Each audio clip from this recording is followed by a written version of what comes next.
E aí, pessoal, tudo bem? A respeito dos dons espirituais, você é pentecostal, continuista ou cessacionista? Meu nome é Antônio Aquino e hoje nós vamos falar um pouco sobre as perspectivas sobre os dons espirituais. Bem-vindo ao canal.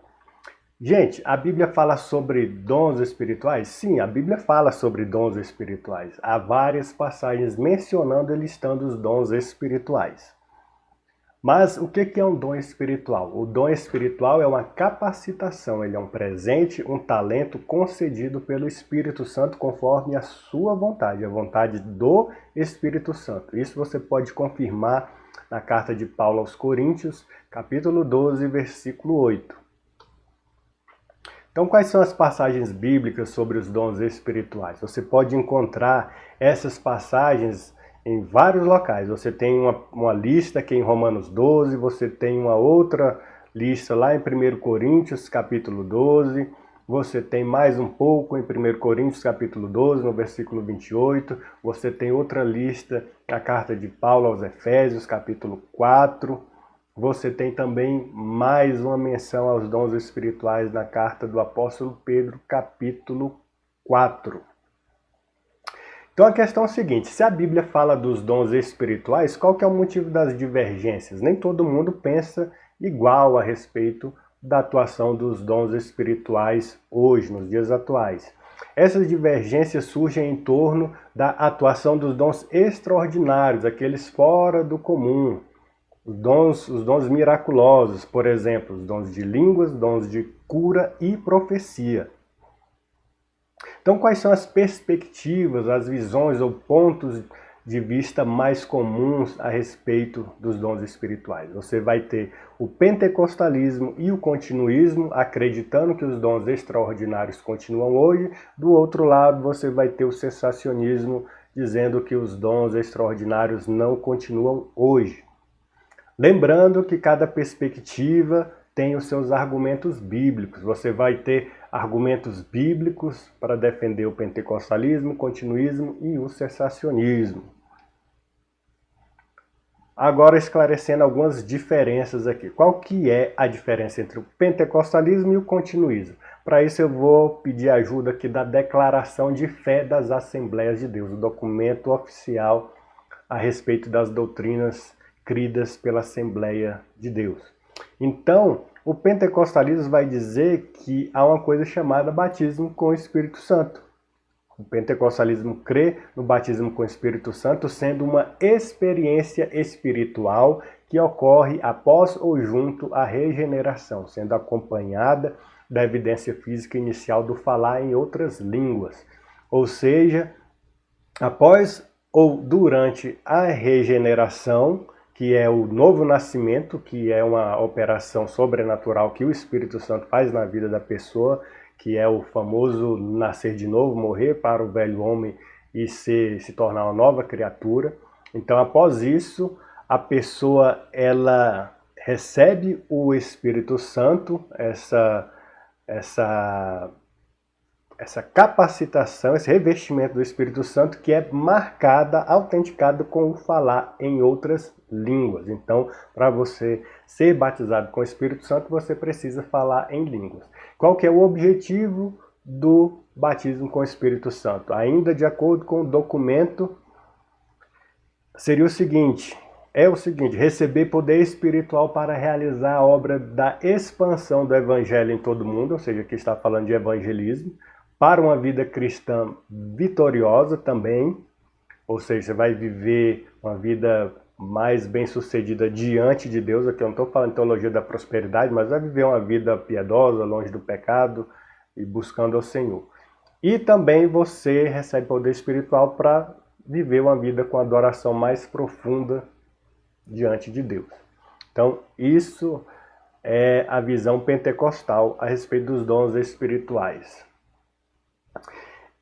E na visão continuista, você crê que os dons espirituais continuam ativos, mas não crê no batismo com o Espírito Santo. Então, enquanto no pentecostalismo você recebe o dom de falar em línguas para confirmar que você é batizado com o Espírito Santo, depois você pode até receber outros dons espirituais, como de curas, milagres e tudo mais, a visão continuista acredita que o cristão também pode desenvolver, receber os dons espirituais, os dons atuam nos dias atuais, mas sem precisar ter esse segundo batismo, essa segunda experiência com o Espírito Santo, marcada por falar em línguas. Essa é a diferença.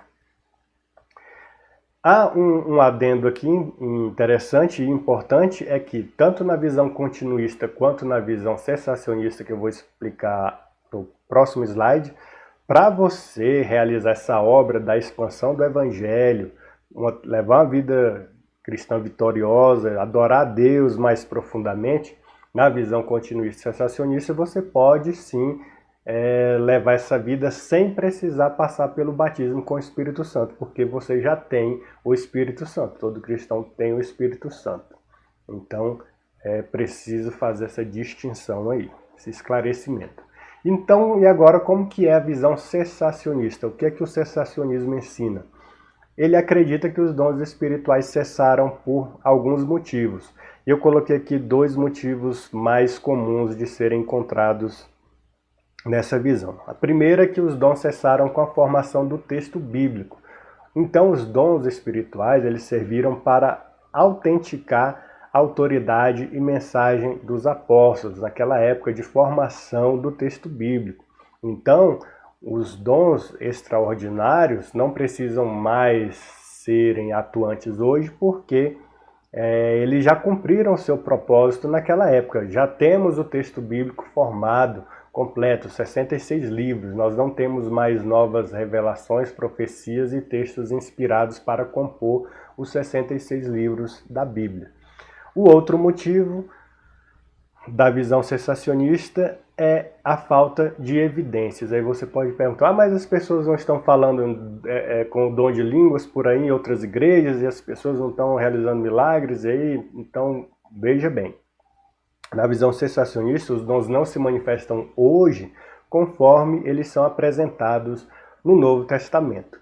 Na visão cessacionista, o dom de línguas, por exemplo, ele é um dom caracterizado por falar em idiomas conhecidos aqui na Terra, nesse mundo, como foi na época do Pentecoste, lá no livro de Atos. Então, nos dias atuais, uma pessoa que tem o dom de línguas, ele não falaria uma língua de anjo ou uma língua sobrenatural. Ele falaria um francês, um japonês, um inglês e por aí vai.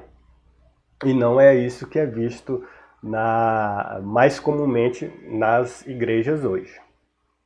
Outra questão a respeito do dom de cura é que as pessoas que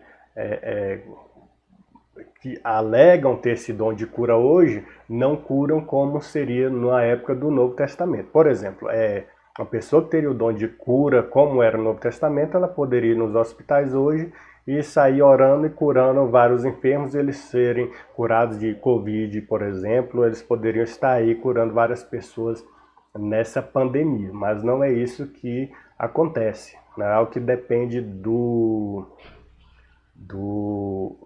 da pessoa que tem o dom de cura. Agora, o que acontece? Um outro detalhe. Você pode orar por uma pessoa e essa pessoa ser curada. E aqui a gente vai para esse alerta final aqui. Ó. É falso dizer que cessacionistas não acreditam em milagres e curas.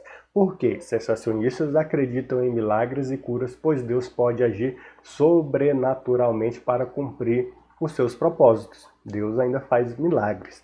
Agora, a questão aqui é que não é conforme a interpretação dos cessacionistas de acordo com a atuação dos dons no Novo Testamento. A questão do dom de profecias é que os profetas, eles também não são vistos nos dias atuais, porque os profetas do Antigo Testamento eles cessaram após a vinda de Cristo. Os profetas anunciavam o Messias que havia de vir. Jesus Cristo já veio, então não precisa continuar profetizando a vinda de Jesus Cristo. Cristo já veio, já nasceu, morreu e ressuscitou. Agora, isso não quer dizer que todos os cessacionistas concordam que Deus não pode usar uma pessoa para trazer uma mensagem específica ou sobrenatural para outra pessoa, como isso ocorria em vários casos no Antigo Testamento, sem necessariamente estar ligado a um dom específico que seria o dom de profecia. Então eu espero ter esclarecido, não de forma exaustiva, a questão dos dons espirituais, porque o intuito aqui do canal é trazer vídeos mais curtos. Então, com qual visão você mais se identificou? Com o pentecostalismo, com o continuismo ou com o cessacionismo? Por que eu pergunto isso? Porque nós precisamos agora, na conclusão, lembrar de algumas coisas. Essas diferenças são secundárias, por isso seja sábio e respeitoso ao conversar sobre essas diferenças.